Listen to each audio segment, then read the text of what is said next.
half of the books which fill the pages of the New Testament were written by one man, a man who never even met Jesus, called Saul of Tarsus, known today as the Apostle Paul. Some have even dubbed him the founder of Christianity, a claim which reveals a big problem.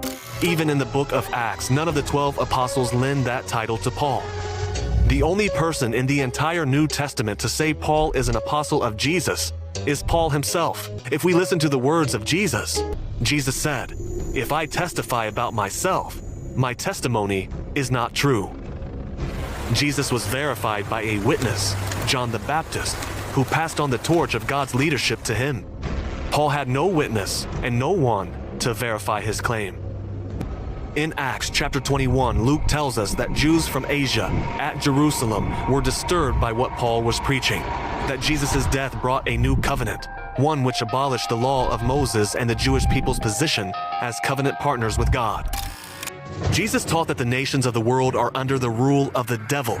In the Gospel of Matthew, Satan offers Jesus authority to rule the kingdoms of the world, but Jesus refuses, saying, "Away from me, Satan, for it is written, 'Worship the Lord your God and serve him only.'"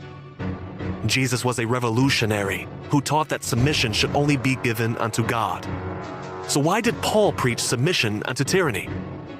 He wrote in his epistle to the Romans, "Let everyone be subject to the governing authorities, for there is no authority except that which God has established." But wait a minute, did Moses ever bow to Pharaoh? Did Abraham ever submit to Nimrod? Did Jesus pledge allegiance to Caesar? Or was it Paul who led his followers down a dangerous road, teaching them to love the very same tyrants who put Jesus to death?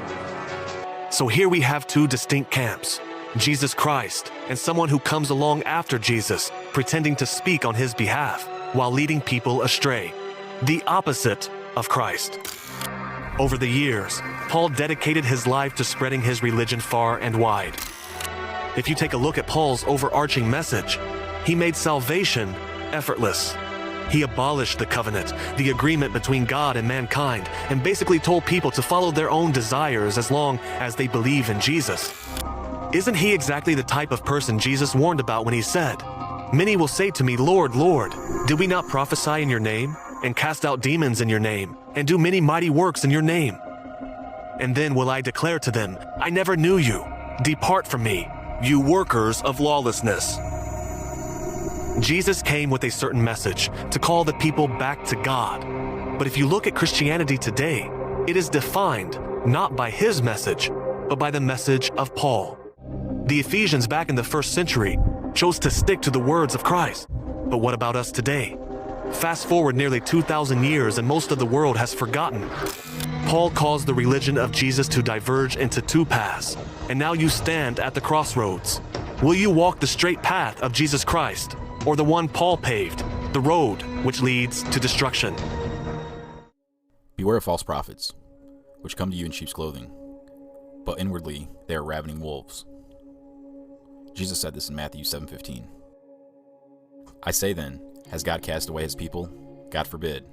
For I also am an Israelite, of the seed of Abraham, of the tribe of Benjamin. Paul said this in Romans 11:1. Benjamin shall raven as a wolf. In the morning he shall devour the prey, and at night he shall divide the spoil. Jacob said this in Genesis 49:27.